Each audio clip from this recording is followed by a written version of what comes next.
Second largest country in the world, Canada. શું વાત કરો છો? આજે એની જ વાત કરીશું. હેડો તાર જોડાઈ જજો વિડીયોમાં. વધારે ટાઈમ વેસ્ટ કર્યા વગર જો તમે ચેનલને લાઇક શેર સબસ્ક્રાઈબ નહીં કરી તો કરી દેજો. અને આજે આપણે વાત કરીશું કેનેડાને. બેઝિક શું છે કેનેડા ભાઈ? આ મોહ છે, માયા છે, શું છે કેનેડા? લે હેડો.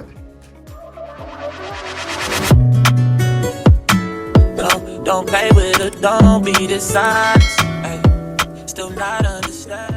ચમ્સ અનકોટેબલ પબ્લિક. આજે આપણે વાત કરી કે શું છે કેનેડા. અત્યારે જે રીતે મોહ છે કેનેડાને પબ્લિક આવી રહી છે, તો કેનેડાને આપણે બેઝિક કન્સેપ્ટ તો ક્લિયર હોવો જોઈએ કે શું કેનેડા કઈ કન્ટ્રી છે, કે કેટલા સ્ટેટ્સ છે, કેટલો ટેક્સ છે, કેટલા બેઝિક પે છે, કેટલા પ્રોવિન્સ છે. એટલે આજે આપણે વાત કરીશું. આજના જે ટોપિક છે એ છે પહેલો તો બેઝિક નોલેજ ઓફ કેનેડા, બરાબર. એના કેટલા ટેક્સ છે, કેટલા પ્રોવિન્સ છે, અને મિનિમમ વેજ કહેવાય કે મિનિમમ અર્લી પે છે અલગ અલગ સ્ટેટ વાઇઝ, બરાબર. તો અનકોટેબલ ગુજરાતીની ચેનલને લાઇક શેર અને સબસ્ક્રાઈબ નહીં કરી હજુ સુધી તો તમે શની રાહ જુઓ છો? મને કોમેન્ટમાં કહો શની રાહ જુઓ છો પહેલાં. અને રાહ ના જોતા હોય ને તો કરી દો ફોલો, લાઇક કરી દો, શેર કરી દો, સબસ્ક્રાઈબ કરી દો. અને નવું કોઈ બી આવતું હોય જાણવા માગતું હોય એને શેર કરી દો ભાઈ કે જો આ વિડીયો જોઈ લેજે, બરાબર. તો કેનેડામાં કેટલા, પહેલાં તો આપણે વાત કરીશું કે કેટલા સ્ટેટ આવેલા છે અને કેટલા પ્રોવિન્સ, મતલબ અહીંયા પ્રોવિન્સ કહે છે, બરાબર. અને કેટલા ટેરેટરીઝ આવેલી છે. તો ટોટલ કેનેડામાં જોવા જઈએ ને તો 13 પ્રોવિન્સ પ્લસ ટેરેટરી, મતલબ 10 પ્રોવિન્સ છે અને 3 ટેરેટરી છે. ટેરેટરી એટલે કેન્દ્ર શાસિત પ્રદેશ, આપણે જેમ કહેતા હતા ને એવી રીતે છે. તો આજે આપણે વાત કરીશું પ્રોવિન્સની. તો કેનેડામાં કયા કયા પ્રોવિન્સો આવેલા છે તો આપણે વાત કરીશું. આપણે જો રહીએ છીએ ત્યાંથી ફર્સ્ટ છે ઓન્ટારિયો, સેકન્ડ એનો ભાઈ જ બાજુમાં જ કહેવાય, બોર્ડરે અડેલો છે એ છે, એક છે મેનિટોબા અને એક છે ક્યુબેક. એના પછી જઈશું તો આવશે અલ્બર્ટા, સસ્કેચુઅન, બ્રિટિશ કોલંબિયા. પછી બીજા 4 જે આવેલા છે એ છે કહેવાય કે એટલાન્ટિક પ્રોગ્રામના અંદર આવેલા 4 પ્રોવિન્સ છે. એ છે એક છે એનબી મતલબ ન્યૂ બ્રિન્સવિક, નોવા સ્કોશિયા, પછી પીઈઆઈ મતલબ ન્યૂ ફાઉન્ડલેન્ડ એન્ડ લેબ્રાડોર. ટોટલ આ 10 પ્રોવિન્સ અને 3 ટેરેટરી. એમાં 3 ટેરેટરીમાં એક આવે છે યુકોન, પછી એક છે નોર્થ વેસ્ટ ટેરેટરી અને એક છે નુનાવટ. તો આ 10 પ્રોવિન્સ અને 3 ટેરેટરી આવેલા છે. એમ આપણે વાત કરીશું કે biggest province in the Canada, સૌથી મોટો પ્રોવિન્સ છે એ છે ક્યુબેક. અને એમ જ કહેવાય ને કે કેનેડાની ભાષા બેઝિક આપણે ગુજરાતમાં ગુજરાતી હશે સ્ટેટ વાઇઝ, બરાબર. અને આપણી દેશની માતૃભાષા કઈ છે આપણી કે હિન્દી. એ કોઈને શંકાને સ્થાન નહીં, બરાબર. ભલે સ્ટેટ વાઇઝ 28 ભાષા કે 33 ભાષા વપરાતી હશે, પણ કેનેડાની ઓફિશિયલી 2 લેંગ્વેજ, એક છે ફ્રેન્ચ અને એક છે ઇંગ્લિશ, બરાબર. તે નાનામાં નાનો પ્રોવિન્સ જે છે ને એ છે પીઈઆઈ. કહેવાય ને કે એની ક્ષેત્રફળ 280 કિલોમીટરના અરાઉન્ડ છે. કેનેડા કહેવાય કે વિશ્વમાં આપણે જોવા જઈએ ને કે વસ્તી ધરાવતું કન્ટ્રી છે ને, 38 મિલિયન એની પોપ્યુલેશન કહેવાય કે 3.8 કરોડ, મતલબ 4 કરોડના અરાઉન્ડ એની વસ્તી છે. અને એરિયાની દ્રષ્ટિએ ભારતથી 3 ગણો મોટો દેશ છે. અને વસ્તીની દ્રષ્ટિએ ગુજરાતથી અડધી વસ્તી છે. એટલે જ હું કહું છું તમને આવતાર કેનેડા. એનું એમનું કારણ નહીં કહેવાનું તમને આવતાર કેનેડા, એટલે જ કહું છું કે આવતાર કેનેડા. જગ્યા બહુ પડી છે, આપણે અહીંયા મજબૂત પ્રમાણમાં પ્રસરવાનું છે અને ફેલાવાનું છે. ગુજરાતીઓએ, ઇન્ડિયને જે આવે બરાબર બધાને આપણે આવતાર કેનેડા છે. બીજી વસ્તુ, વિશ્વના મોર દેન 50% ઓફ લેક મતલબ તલાવ જે કવર કોણ કરે છે ખબર છે? એકલું એક કન્ટ્રી. એ કયું છે? કેનેડા. કેનેડામાં વિશ્વના સૌથી વધારે તળાવો આવેલા છે, લેક્સ આવેલા છે. અને ઘણા ખરા લેક જે એટલા મોટા છે ને કે આપણે ગુજરાતના સ્ટેટ જેટલા છે. અને ઘણા ખરા લેક જેવા ને કે 2 કન્ટ્રીને બી જોડે છે, યુએસ અને કેનેડા. આમ જોવા જઈએ ને તો 1.6 મતલબ 1.5 ગણો મોટો દેશ છે યુએસથી, અને 3 ગણો મોટો દેશ છે આપણા ઇન્ડિયાથી. અને આમ કહેવા જઈએ ને તો ઓસ્ટ્રેલિયા આખો ખંડ છે ને એનાથી 30 ગણો મોટો. એટલો મોટો આ દેશ છે, એની વસ્તી ગુજરાતથી અડધી છે. એનું રીઝન બી છે કે અહીંયાનું હાર્શ વિન્ટર, અને અહીંયા ઘણી ખરી જગ્યા જે કહેવાય ને જે ટેરેટરી કીધી ને એ તો બરફના અંદર જ હંતાયેલી છે, બરાબર. પણ ત્યોય આપણે ગુજરાતી તો તમને જોવા મળશે જ. એનાથી વધારે આપણે કહીએ કે અહીંયાની જે સાક્ષરતા દર છે ને એ 99% છે.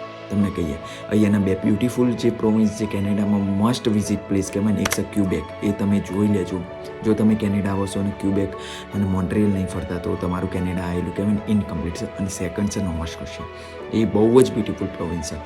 થર્ડ આપણે વાત કરીએ કે વિશ્વની સૌથી મોટી કોસ્ટલાઇન મતલબ દરિયા કિનારો કેનેડાના જોડે છે. બીજી વસ્તુ, લોંગેસ્ટ હાઈવે 7604 કિલોમીટરનું કેનેડા જોડે છે. ત્રીજી વાત કરીશું હવે આપણે મિનિમમ પે.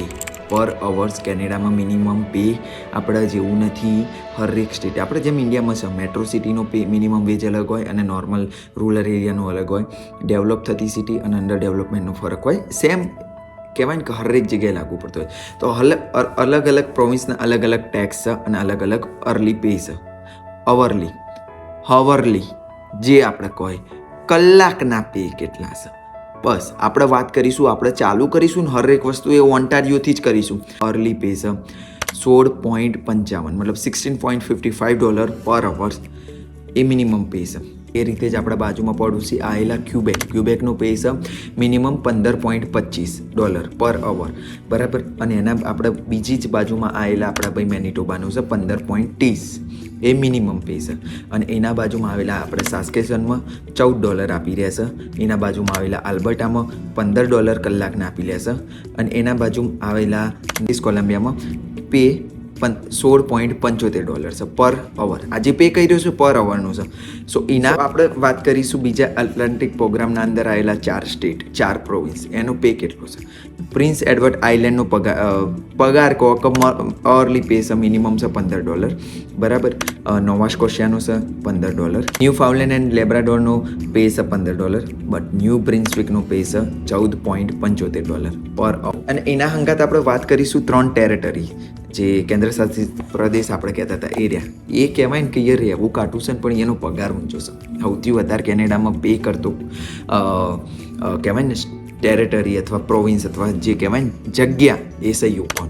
$16.77 પર અવર્સ જે પ્રોવાઈડ કરે છે. નોર્થ વેસ્ટ ટેરેટરી માં પે છે $16.05 અને નુનાવટ મતલબ ન્યુનવટ કે જે કહે એનો $16 પર અવરનો છે. એન્ટર કરીશું હાઈએસ્ટ પે કરતા 3 પ્રોવિન્સ અને ટેરેટરી. તો એમાં પહેલા નંબરે આવે છે યુકોન $16.77 સાથે, બીજા નંબરે આવે છે BC બ્રિટિશ કોલંબિયા $16.75 સાથે, અને ત્રીજા નંબરે આપણું ઓન્ટારિયો આલ્બર્ટાની આપણું ઓન્ટારિયો $16.55 સાથે. તો એના જ અંગત આપણે વાત કરીશું કે લોએસ્ટ સૌથી ઓછો પે કરતા પ્રોવિન્સ અને સ્ટેટ કયા છે.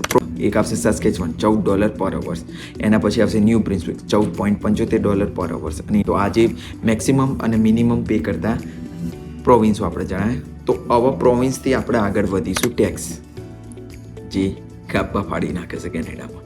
ટેક્સ કયું રાજ્ય કેટલા કયું પ્રોવિન્સ કેટલા પર્સન્ટેજ ટેક્સ વસૂલ કરે છે. તો આપણે વાત કરીશું ઓલવેઝ વાત કરીશું આપણે સ્ટાર્ટ વિથ ધ ઓન્ટારિયો. સો ઓન્ટારિયોમાં આપણે પે કરવાનું આવશે 13% ટેક્સ, 13% ટેક્સ. એના બાજુમાં ક્યુબેક આવેલું છે, ક્યુબેકમાં છે આપણે 15% ટેક્સ. એના બાજુમાં આ સાઈડ આવેલું મેનિટોબામાં આપણે છે 12% ટેક્સ. એના બાજુમાં આવેલું છે સાસ્કેચુઅન, ત્યાં 10% ટેક્સ છે. એના બાજુમાં આલ્બર્ટામાં ત્યાં આવેલા છે આપણે 5% ટેક્સ. અને એના બાજુમાં આવેલું છે BC, ત્યાં છે 12% ટેક્સ. તો એ જ વસ્તુ આપણે આ સાઈડ જતા રહીએ એટલાન્ટિક પ્રોગ્રામના એ 4ના અલગ રાખ્યા છે. એ નોવા સ્કોશિયામાં ટેક્સ છે 15% અને PEI ટેક્સ છે 15%. હવે નોવા સ્કોશિયાનો 15%, PEIનો 15%, NBનો છે 13%, ન્યૂ બ્રિન્સવિકના 13% છે, ન્યૂ ફાઉન્ડલેન્ડ એન્ડ લેબ્રાડોરનો છે 13% ટેક્સ. તો ટેક્સમાં બી એવું જ છે કે આપણે હાઈએસ્ટ વસૂલતા ટેક્સના સ્ટેટ અને લોએસ્ટ ટેક્સ. અને ના ટેક્સમાં પાછું હાઈએસ્ટ લોએસ્ટ કર્યા પહેલાં આપણે ટેરેટરી તો ભૂલી જાય. ટેરેટરી 5% ઉપર નહીં જતા.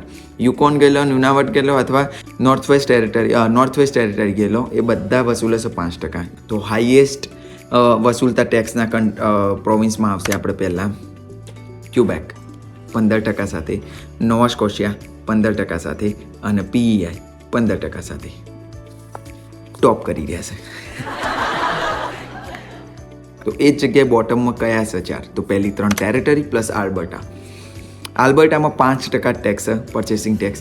એન્ડ જે 3 ટેરેટરી છે યુકોન, નોર્થ વેસ્ટ ટેરેટરી અને નુનાવટ એ પણ 5% જ ટેક્સ વસૂલે છે, પરચેસિંગ ટેક્સ. તો આપણે આ વાત કરી આજે ટેક્સની, પેની એન્ડ પ્રોવિન્સની.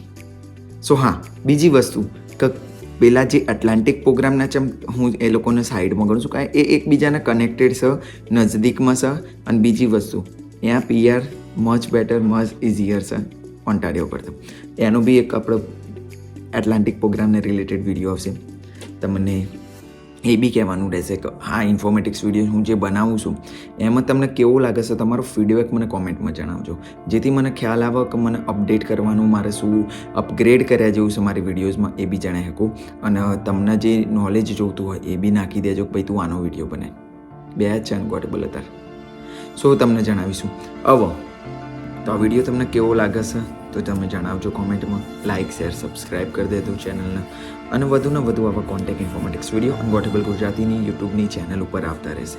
તો તમારું કોઈ relative, near ones, dear ones કોઈ બી આવવા માગતો હોય, ઇવન ખાલી એઝ પર જનરલ નોલેજ માટે બી તમે જો વિચારતા હોય કેનેડાના વિશે જાણવાનું, તો આપણી ચેનલ લાઇક, શેર, સબસ્ક્રાઈબ કરી દેજો અને બેલ આઇકન ક્લિક કરી દેજો. એ નવી વિડીયો આવે તો તમને છે ને નોટિફિકેશન આવી જાય. નોટિફિકેશન છે યાદ આવ્યું કે તમારું કોઈ આવવાનું નક્કી કરતું હોય, નોટિફાઈ કરતું મતલબ આવવાનું નક્કી કરતું હોય, તમારું કંઈ જવું છે કેનેડા, તો એને મોકલી દેજો ભાઈ વિડીયો, અને કોમેન્ટ કરી દેજો વિડીયો કેવી લાગી, અને કોઈ મારાથી ભૂલચૂક રહી ગયો તો એ બી જણાવજો કે ભાઈ તું આમાં ગલત છું, એ બી જણાવજો. હું એને એપ્રિશિએટ કરીશ અને એક્સેપ્ટ કરીશ, અને હું મચ કહેવાય ને વધારે ટ્રાય કરીશ ઇન્ફોર્મેશન ગેઇન કરવાનું અને તમારા સુધી પ્રોવાઈડ કરવાનું. સો આજના વિડીયો માટે આટલું જ છે. આપણે મળીશું નેક્સ્ટ વિડીયોમાં. તો ત્યાં સુધી આવો તાર કેનેડા.